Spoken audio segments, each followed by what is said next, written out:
Irrigation water. With increasing demands, there are times when we can't get water when it's needed most. Now let's hear from a few other witnesses. Sure. A process similar to this is used here at this desalination plant of the United States Department of the Interior in San Diego, California.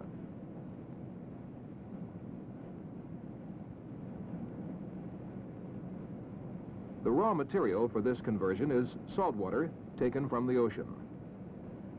It is piped to these distillation chambers.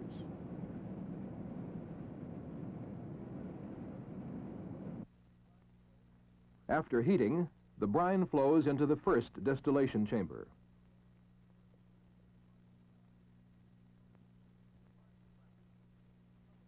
In the partial vacuum, some of the salt water flashes into steam, which condenses when it comes in contact with pipes that carry in the unheated salt water.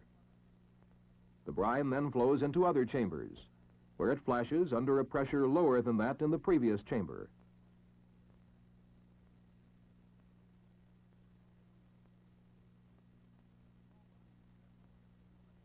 The salt-free condensed water is collected, and the brine from the final stage of this process is returned to the sea. The method of desalination employed in this plant is called multi-stage flash evaporation. 2.5 million gallons a day of fresh water are produced here. Other plants for desalting seawater are already in operation throughout the world. In the future, plants using nuclear energy could make desalination more economical. These plants would produce both fresh water and power. Changing the weather is another way in which the problem of water scarcity is being attacked. Seeding clouds with dry ice dropped from aircraft is one way in which weather can be modified or precipitation can be artificially induced to supply additional water from the atmosphere. Another way is by the use of ground-based silver iodide generators.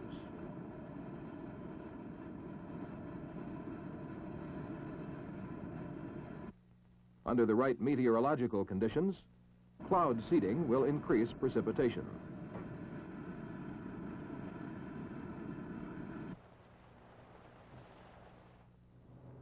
While efforts continue to increase the water supply in arid regions, we are also experiencing a problem of another sort in many areas.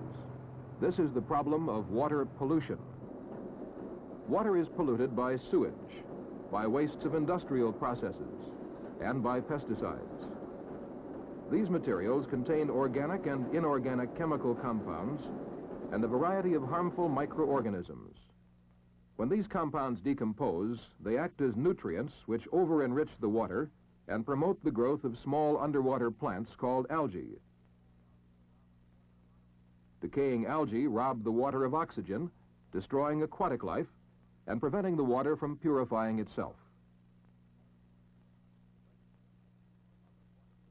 When ingested, other waterborne wastes may affect man because they are toxic. Some bacteria.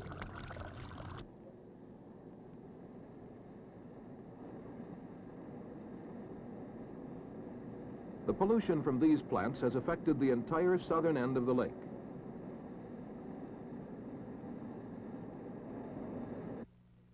In many communities, insufficiently treated sewage and industrial pollution periodically put the beaches off limits to swimmers.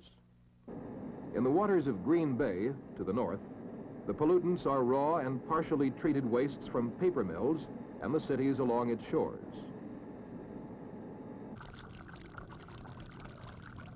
Bacteria feed on these wastes, robbing the water of oxygen.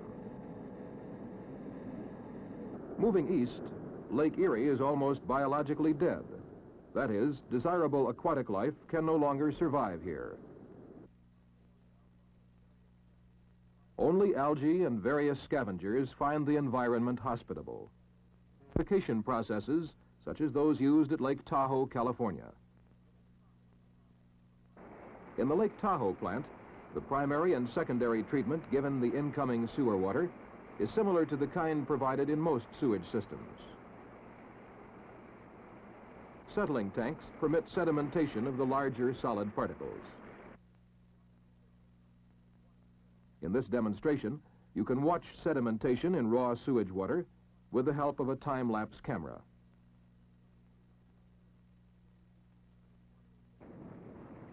The sewage water is then aerated to hasten decomposition of the waterborne excrement.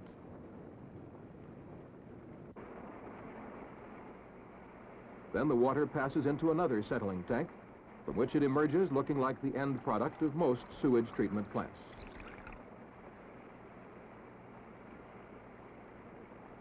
In this plant, however, the water passes on to several further stages of treatment. Here, powdered lime is added as a coagulant to remove phosphates that algae need for growth. When lime is added to phosphate-rich water, the lime combines with the phosphates and they precipitate out as calcium phosphate. After another stage, which removes dissolved ammonia gas, another algae nutrient, the water passes through several layers of gravel and sand in these filter tanks. Filtration also removes suspended solid materials, as you can see in this demonstration.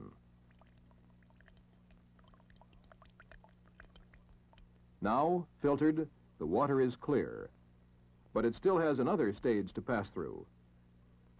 These tanks are filled with activated carbon granules, which absorb still more chemical and biological impurities. The water has now been treated to a stage pure enough for drinking. Only a small amount of nutrients and trace elements remain. Before it is stored for use, however, chlorine is added to prevent the growth of bacteria.